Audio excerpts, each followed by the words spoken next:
Breaking news, another suspected terrorist arrested on U.S. soil today. A 20-year-old John T. Booker from Kansas, charged with attempting to use a weapon of mass destruction and provide materials to support to ISIS. Hello, everyone. I'm Dan Kleffler in New York, and as we just see right there, the FBI is talking about the arrest. Let's listen in. As many of you know, the number one priority of the Department of Justice is the well-being and safety of our citizens. We face a continued threat from individuals within our own borders who may be motivated by a variety of reasons to take extreme and terroristic steps against our folks. But I want to assure the citizens of not only Kansas but of our country that anyone who seeks to harm this nation and its people will be brought to justice. We're here today announcing a federal complaint that was filed in U.S. Federal District Court in Topeka. In that complaint, it alleges that a gentleman out of Topeka was attempting to plot a bomb, to detonate a bomb at the military installation at Fort Riley, Kansas. I want to state that the perimeter of Fort Riley was never penetrated. There was never any concern on our part that he would get onto the fort. And unbeknownst to him, the materials that were used to make up this bomb were inert. The defendant in question is a 20-year-old by the name of John Thomas Booker, Jr. He is scheduled to make his initial appearance in federal court late this morning or early this afternoon. He was arrested at approximately 9 a.m. this morning without incident in the Manhattan area as he made his final preparations for his planned assault. Mr. Booker faces 3 federal charges. 1 count of attempting to use a weapon of mass destruction, 1 count of attempting to damage property by means of an explosive, and 1 count of attempting to provide material support to a foreign terrorist organization. If he is convicted of any of these charges, he will face a maximum penalty of life in federal prison. The criminal complaint today alleges that he has spent months developing and attempting to execute a plan that would result in his own death. It's alleged that he planned to pull the trigger of the explosives himself so that he would die in the explosion.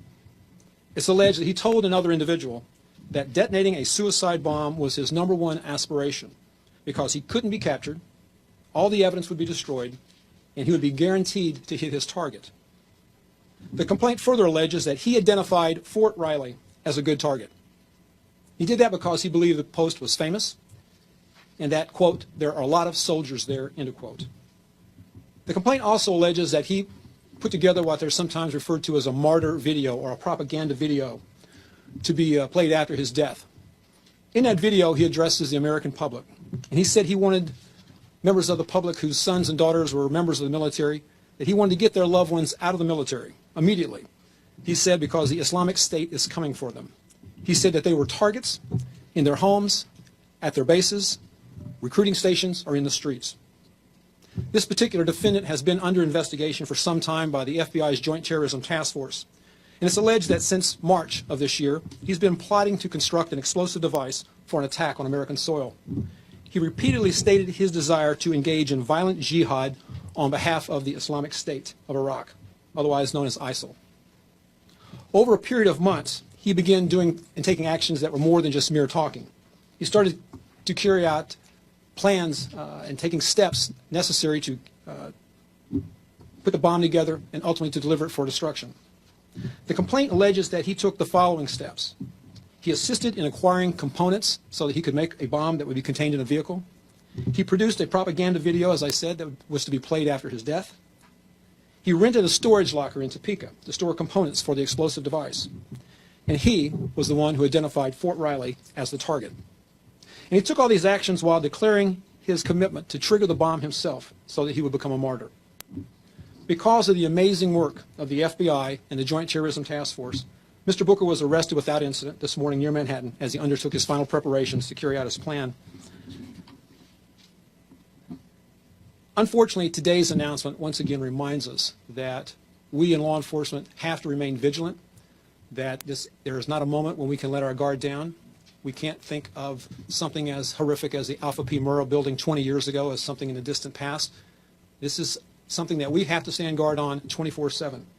And today's announcement is a product of the amazing work that law enforcement at all levels, state, federal, and local, are doing in this regard. And I want to recognize those following agencies for their work.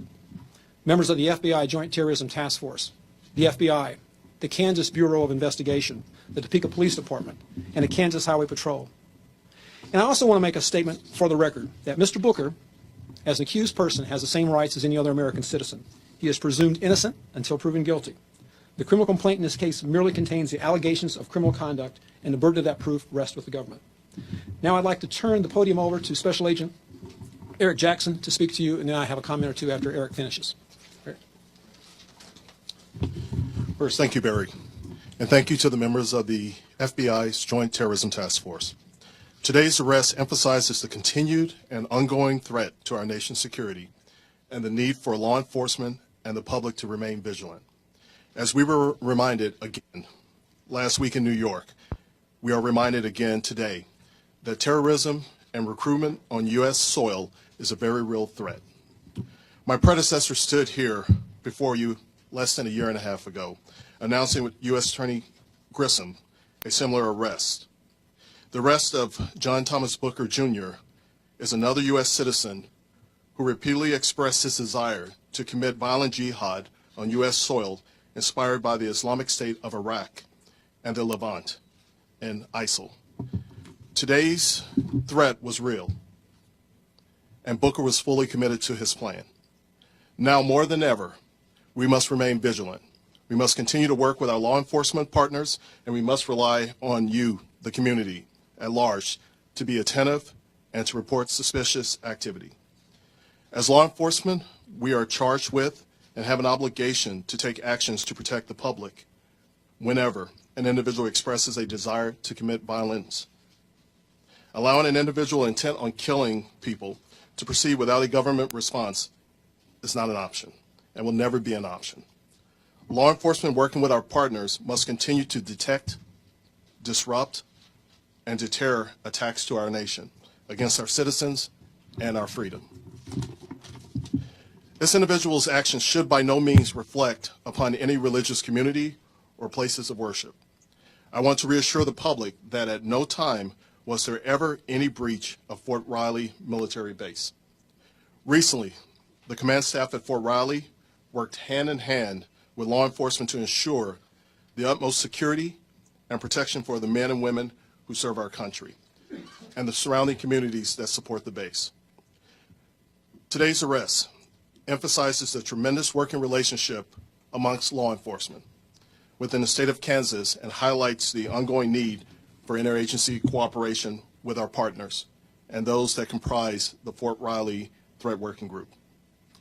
I also must highly commend the excellent job not only of the FBI employees, but of the personnel that comprise our Joint Terrorism Task Force. Finally, as I have mentioned, we rely on law enforcement partners to do our job, but we must also rely heavily on our community partners every day to assist us, to keep our community and our nation safe. Members of the community are our valuable partners. Everyone has a role in keeping us safe and a responsibility to remain vigilant. Thank you. As I indicated, we are not going to be taking any additional questions at this time, but we will be distributing a copy of the complaint that was filed within the past 30 to 45 minutes, I believe, in the U.S. Federal District Court, and it will have greater detail and more facts for you to rely upon. Thank you very much for coming today. We appreciate it. The FBI announcing the fact that they've arrested a 20-year-old John T. Booker and charged him now with attempting to use a weapon of mass destruction and providing material support to ISIS. That arrest made today.